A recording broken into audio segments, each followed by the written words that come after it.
Welcome back to Vikings Film Room with head coach Kevin O'Connell. Coach O'Connell, congratulations on the victory.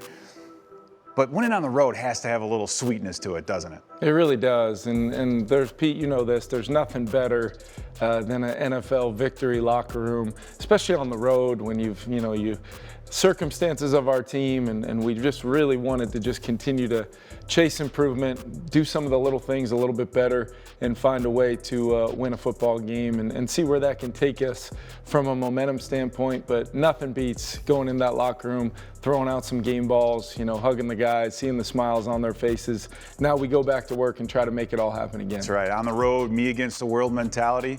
But you have to play great defense to win on the road. So we got a couple plays we'd like to show the folks at home. Let's start. I just definitely wanted to hit a couple plays from the game defensively. Thought Coach Flo and the guys had a great plan, and really one which I know our fans know this. We wanted Harrison Smith to be a big part of the plan. Just taking a look at this first play, this was in kind of that end of game sequence.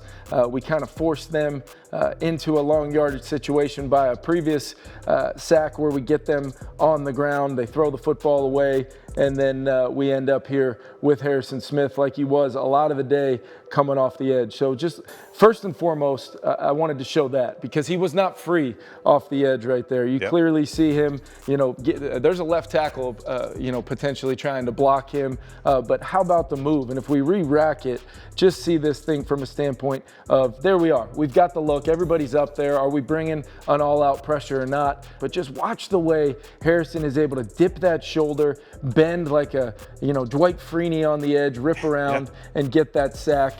And this is about as much celebration as you're going to see out of Harrison. But I think after 3 sacks and 100 tackles, it felt like on the day, that was definitely worthwhile for him to celebrate in that moment. But here's where I give credit to Flo and the guys. So really the illusion, we've got 7 guys up on the line of scrimmage right there, but we're not going to bring them all. We're going to end up only bringing 4 right here. But because of what some of the things we had shown on tape the first few weeks, we can show the illusion of all-out pressure and then systematically bring whoever we want of these 7 right here. We've got kind of that rush group in the game. Marcus Davenport, having him back was huge. We'll take a look at him in a second. But just take a look at how the protection distributes right here, and we end up with just enough.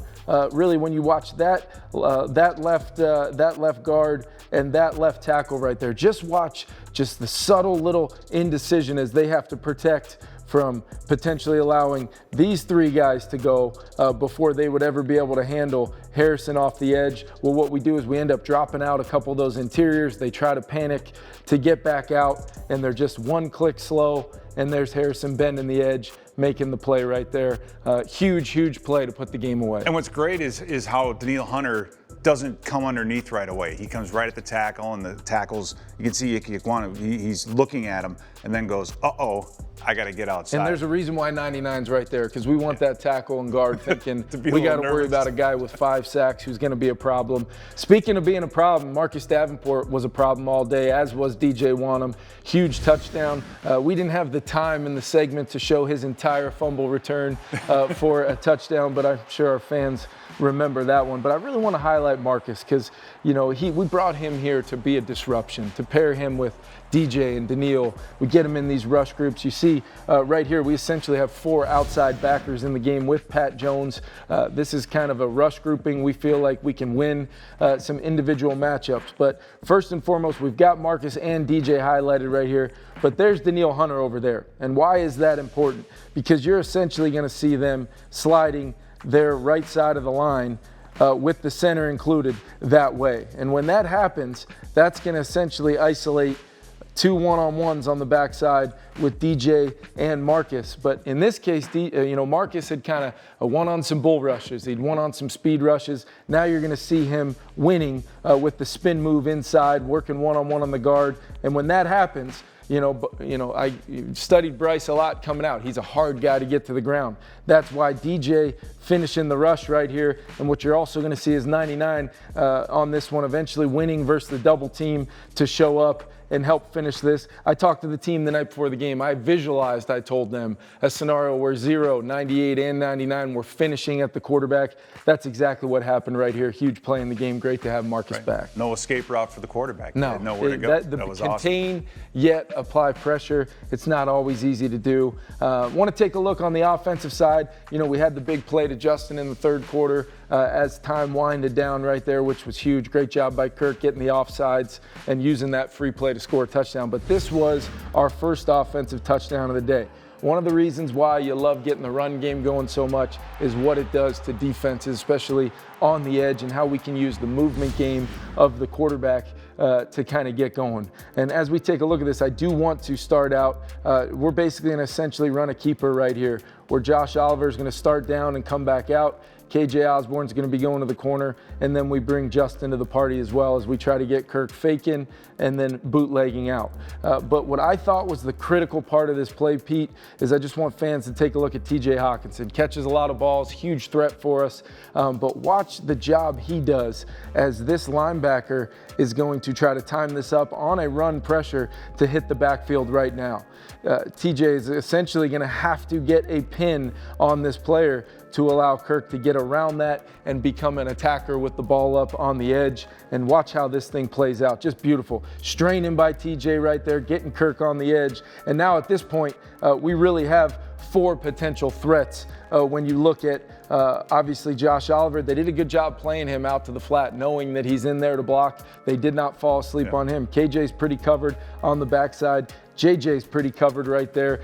Short area down here in the low red. This is where your quarterback has to attack with the ball up right there. And what you're going to see happen is as he attacks with the ball up, you're going to see this defender just fall off enough for JJ to settle down back behind the play, and Kirk finds him. It's either going to be Kirk Cousins with his first rushing touchdown of the year, or it's going to be Justin right there. And as we look at it from the end zone, you're going to see TJ's blocked from a great angle right here. So there's the 49 is firing the gap right there. Josh is going to run that little route and essentially get out right now.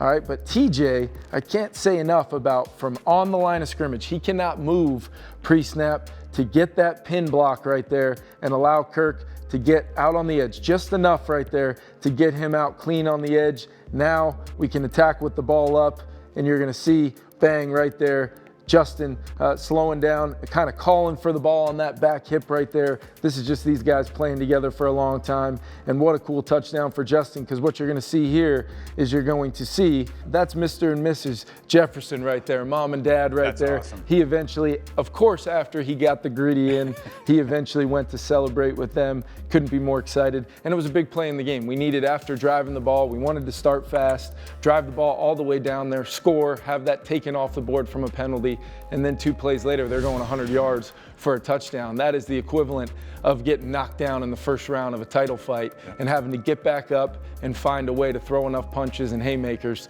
to get yourself to the decision you ultimately want to after 12 rounds of a fight. Good young team there in Carolina. Got a lot of respect for Frank and what they're doing. A lot of coaches there that I've coached with before. They'll get that thing going in the right direction. They've got some good players, but what a huge win for us to go get that done. Now can we build on that momentum with a heck of an opponent coming to US Bank Stadium this week? Well, personally, I can't wait to see the game, and I know folks at home can't wait either. And we'll be here next week with another edition of Film Room with head coach Kevin O'Connell.